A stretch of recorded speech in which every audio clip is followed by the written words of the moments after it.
Sai Satcharitra, Chapter 5. As hinted in the last chapter, I shall now describe first how Sai Baba returned to Shirdi after his disappearance. There lived in the Aurangabad district in a village called Dhup, a well-to-do Mohammedan gentleman by name Chand Patil. While he was making a trip to Aurangabad, he lost his mare. For 2 long months, he made a diligent search but could get no trace of the lost mare. After being disappointed, he returned from Aurangabad with the saddle on his back. After traveling 4 course and a half, he came on the way to a mango tree under the foot of which sat a Ratna fakir. On seeing Chand Patil pass by the way, he called out to him and asked him to have a smoke and to rest a little. The fakir asked him about the saddle. Chand Patil replied that it was of his mare which was lost. The fakir asked him to make a search in the Nala close by. He found out the mare. He returned to the fakir with the mare. The chilim was ready for being smoked, but 2 things were wanting: fire to light the pipe and water to wet the chapi, a piece of cloth through which smoke is drawn up. The fakir took his prong and thrust it forcibly into the ground, and out came a live burning coal, which he put on the pipe. Then he dashed the satka, a short stick, on the ground, from whence water began to ooze. The chapi was wetted with that water, was then wrung out and wrapped around the pipe. Thus, everything being complete, the fakir smoked the chilm and then gave it also to Chand Patil. On seeing all this, Chand Patil was wonderstruck. He requested the fakir to come to his home and accept his hospitality. His wife's brother's son was to be married and the bride was from Shirdi. So Patil made preparation to start for Shirdi for the marriage. The fakir also accompanied the marriage party. The marriage went off without any hitch. The party returned to Dhup, except the fakir alone stayed in Shirdi and remained there forever. When Sai entered into Shirdi, Mahalsapati saw the fakir getting down and accosted him, Ya Sai, that means welcome Sai. Others also addressed him as Sai, and henceforth he became known as Sai Baba. Sai Baba began to stay in a deserted masjid. One saint named Devidas was living in Shirdi many years before Baba came there. Baba liked his company. He stayed with him in the Maruti temple, the Chavadi, and sometime lived alone. Then came another saint by name Janki Das. Baba spent most of his time in talking with him, or Janki Das went to Baba's residence. So also one Vaishya householder saint from Punatambe by name Gangagir always frequented Shirdi. This man is carrying water today, but he is not an ordinary fellow. As this land was lucky and meritorious, it secured this jewel. So also one famous saint by name Anandnath of Evla Mutt, a disciple of Akkalkot Maharaj, came to Shirdi with some Shirdi people. When he saw Sai Baba, he said openly, "This is a precious diamond in reality. Though he looks like an ordinary man, he is not a eager but a diamond. You will realize this in the near future." Saying this, he turned to Evla. This was said while Sai Baba was a youngster. In his young days, Sai Baba grew hair on his head, never had his head shaved. He dressed like an athlete. When he went to Rahata, 3 miles from Shirdi, he brought with him small plants of marigold, jay and jui, and after cleaning, he planted and watered them. A devotee by name Vaman Tatya supplied him daily with 2 earthen pitchers. With these, Baba himself used to water the plants. He drew water from the well and carried the pitchers on his shoulders. In the evening, the pitchers were kept at the foot of the neem tree. As soon as they were placed there, they were broken, as they were made of raw earth and not baked. Next day, Tatya supplied 2 fresh pitchers. A devotee of Akkal Maharaj by name Bhai Krishnaji Alibakar worshipped the photo of Akkalkot Maharaj. He once thought of going to Akkalkot, taking the darshan of the Padukas of the Maharaj and offering his sincere worship there. But before he could go there, he got a vision in his dream. Akkalkot Maharaj appeared in the vision and said to him, "Now Shirdi is my resting place. Go there and offer your worship." As a remnants of this vision, etc., he prepared the Padukas and installed them on an auspicious day of Shravan, 1912 AD, under the neem tree with due ceremonies and formalities, conducted by Dada, Kelkar and Upasani. One Dikshit Brahmin was appointed for worship and the management was entrusted to devotee Sagun. In 1912, one Dr. Ramarao Kotare of Bombay came to Shirdi for Baba's darshana. His compounder and his friend Bhai Krishnaji Alibagkar accompanied him. The compounder and Bhai became intimate with Sagun Meru Naik and G.K. Dikshit. While discussing things, these persons thought that there must be some memorial of the fact of Sai Baba's first coming to Shirdi and sitting under the holy neem tree.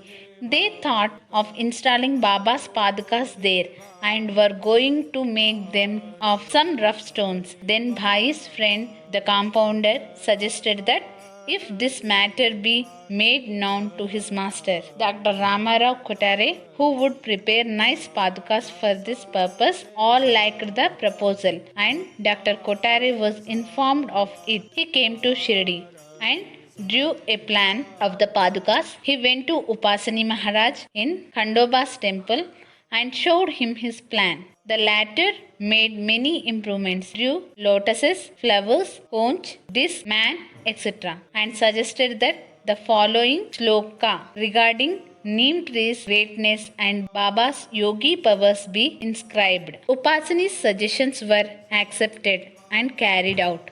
The Padukas were made in Bombay and sent to Shirdi with the compounder. Baba said that they should be installed on the Paurnima of Shravan Mas. On that day at 11 am, G.K. Dikshit brought them on his head from Khandoba's temple to Dwarka Mai in procession. Baba touched the Padukas, saying that these are the feet of the Lord, and asked the people to install them under the foot of the neem tree. A day before, one Parsi devotee of Bombay named Pasta Shet sent rupees 25 by money order. Baba gave this sum for the installation of the Padukas. Total expenses of installation came up to rupees 100, out of which rupees 75 were collected by subscriptions for the first 5 years. G.K. Dikshit worshipped the Padukas daily, and then this was done by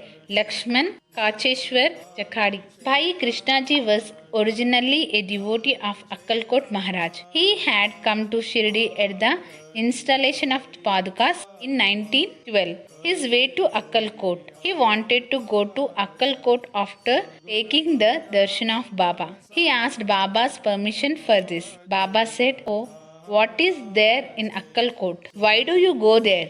The incumbent Maharaj of the place is here, myself." Hearing this, Bhai did not go to Akkalkot. He came to Shirdi off and on after the installation of the Padukas. To return to other stories of Baba, there was a wrestler in Shirdi by name Mohammedan Kamboli. Baba and he did not agree on some items and both had a fight. In this, Baba was defeated. Thenceforth, Baba changed his dress and mode of living.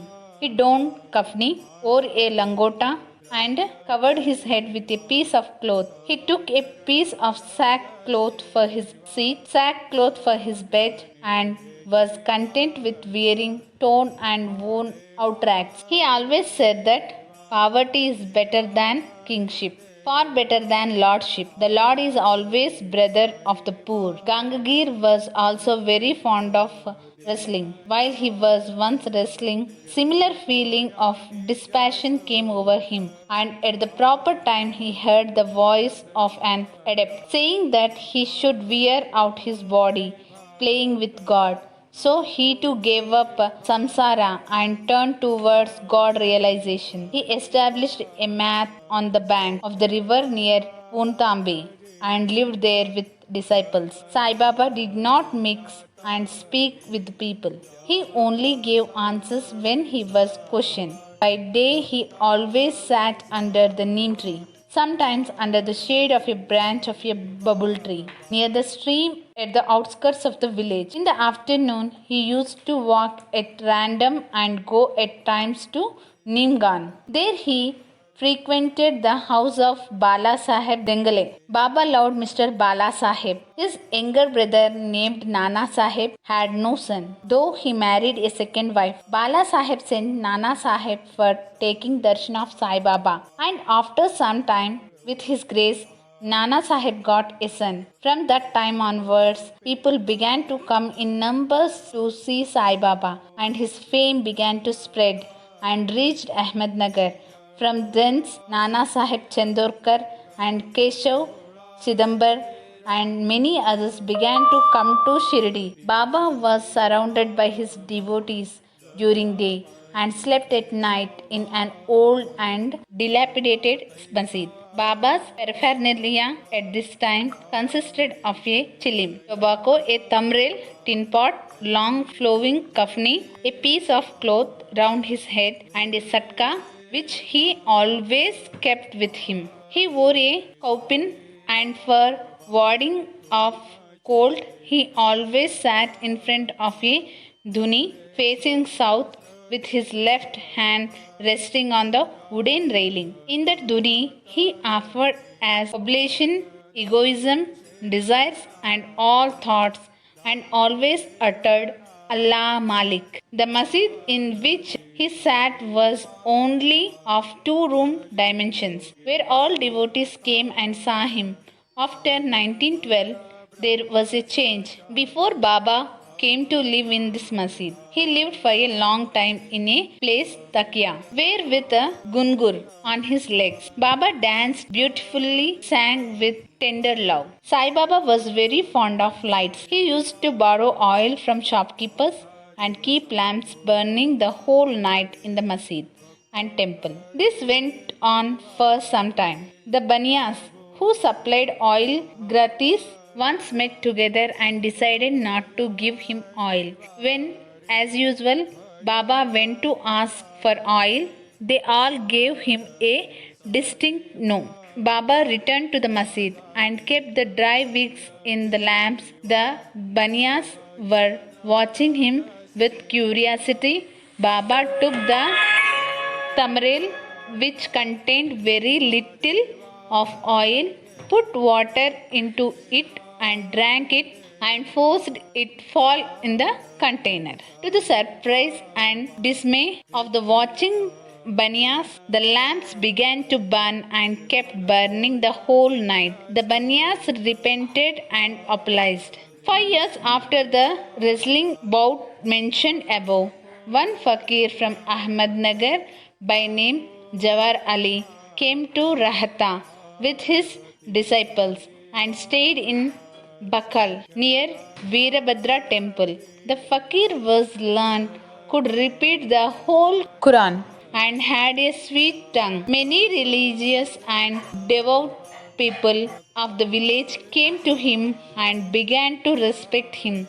With the help of the people, he started to build an Eidgah near the Veerabhadra temple. There was some quarrel about this affair, on account of which Jawhar Ali had to leave Rahata. The Guru never knew his disciples' worth, but the disciple knew the defects of the Guru. Still, he never disrespected him, observing carefully his duties. He even served the master in various ways. They used to come to Shirdi off and on, but their mainstay was in Rahata.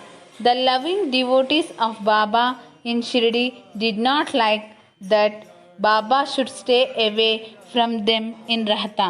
So they went in a deputation to bring Baba back to Shirdi. When they met Baba near the Eidgah and told the purpose for which they came, Baba said to them that the fakir was an ill-tempered fellow. He would not leave him and that they should better return to Shirdi without him. Before the fakir returned, there was some discussion and altercation, and it was finally decided that both the Guru and Chela should return to Shirdi. And so they returned and lived in Shirdi. But after a few days, the Guru was tested by Devi Das and he was found wanting. 12 years before Baba arrived in Shirdi with the marriage party, this Devdas, aged about 10 or 11, came to Shirdi and lived in the Maruti temple. They brought Jawar Ali in his presence, and in the discussion that followed, Jawahar was worsted and fled from Shirdi. He went and stayed in Bijapur and returned after many years to Shirdi and prostrated himself before Sai Baba. The delusion that he was Guru and Sai Baba his Chela was cleared away, and as he repented, Sai Baba treated him with respect. In this case, Sai Baba showed by actual conduct how one should get rid of egoism and do the duties of a disciple to attain the highest end with self-realization. This story is told here according to the version given by Mahalsapati.